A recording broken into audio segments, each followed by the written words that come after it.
करूंगा, ये मेरा वादा है आपसे। स्वयं कृष्ण भगवान ने अपने मुख से कहा है कि ये पूरी सृष्टि मुझ में है और मैं पूरी सृष्टि में हूँ। तो फिर भगवान के शब्दों से ऊपर कोई शब्द है ही नहीं। लेकिन अब कोई विश्वास करे तो सब कुछ है, अगर विश्वास ही ना करे तो फिर परमपिता परमेश्वर की क्या गलती है। विश्वास में इतनी शक्ति होती है, इतनी अथाह ताकत होती है। अभी मैं आपको बताती हूँ कि वो किस प्रकार है। स्वामी रामकृष्ण परमहंस को तो शायद सभी लोग जानते होंगे, कुछ नहीं जानते तो अभी जान ले।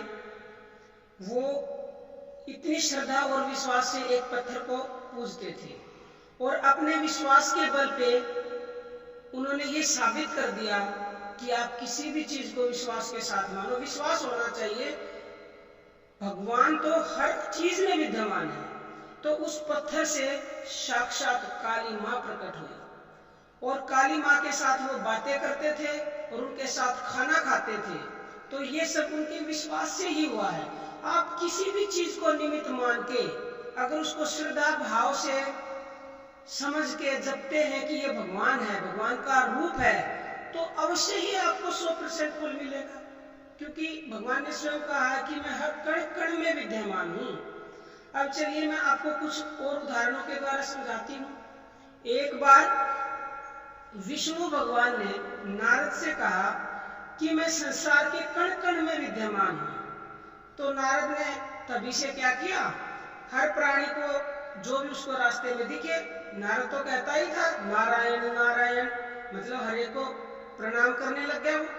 यहाँ तक कि उसने जानवरों को भी नहीं छोड़ा, कुत्ता बिल्ली हाथी घोड़ा जो भी उसके आगे आए वो सभी को नमस्कार करने लगा। मतलब एक दिन उन्हें सामने से आता हुआ एक हाथी दिखाई दिया। हाथी क्या हो रहा था, हाथी कई बार बोलते हैं हाथी पागल हो गया, मस्त हो रहा था वो हाथी। तो हाथी के ऊपर बैठा हुआ माहौल जोर जोर से चिल्ला रहा था कि हाथी बेकाबू हो गया, सामने से हट जाओ।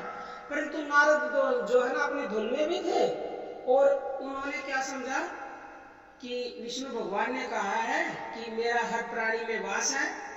तो उन्होंने मस्त हाथी में प्रभु का वास जानकर उसे नमस्कार किया। हाथी ने क्या किया, हाथी ने नारद को उठाकर दूर फेंक दिया। नारद जी ने विष्णु से जाकर शिकायत की, प्रभु आपने तो कहा था कि मैं कण कण में विद्यमान हूँ, यदि यह सच होता तो क्या हाथी मुझे उठाकर फेंकता। विष्णु ने मुस्कुराते हुए उत्तर दिया, नारद मैं वास्तव में इस जग के कण कण में विद्यमान हूँ।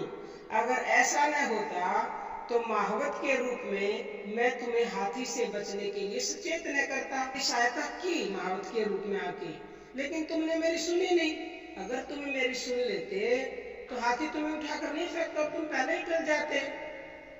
तो इसीलिए हर कण कण में विद्यमान है, बस हमारा देखने का नजरिया होना चाहिए और समझने का नजरिया होना चाहिए, और सबसे बड़ी बात है विश्वास होना चाहिए। तो प्यारे भक्तों, अगर आपको भगवान के ऊपर पूर्ण विश्वास है और आप ये मानते हो कि सृष्टि के कण कण में भगवान विद्यमान है, तो निश्चित ही भगवान आपकी हर पल रक्षा करते हैं।